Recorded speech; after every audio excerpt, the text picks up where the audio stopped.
તો ડીસા બ્લાસ્ટ કેસના 2 આરોપીને સબ જ્યુડિશિયલ કસ્ટડીમાં મોકલ્યા છે। આરોપી દીપક સિંધી અને ખૂબચંદ સિંધીના રિમાન્ડ પૂર્ણ થતા ડીસા કોર્ટમાં રજૂ કરાયા હતા, જ્યાં ડીસા કોર્ટે બંને આરોપીને સબ જ્યુડિશિયલ કસ્ટડીમાં મોકલવા આદેશ આપ્યો છે। જ્યાં ડીસા બ્લાસ્ટ કેસમાં અત્યાર સુધી 5 આરોપીઓની ધરપકડ થઈ ચૂકી છે।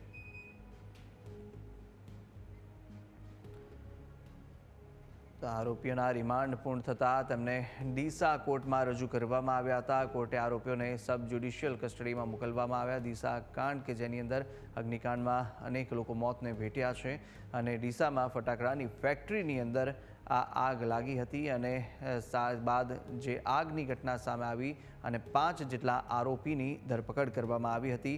જોકે 2 આરોપીના રિમાન્ડ પૂર્ણ થયા અને તેમને ડીસા કોર્ટમાં રજૂ કરવામાં આવ્યા હતા। જોકે સબ જ્યુડિશિયલ કસ્ટડીમાં આ બંને આરોપીને કોર્ટે મોકલવા માટે આદેશ કર્યો છે।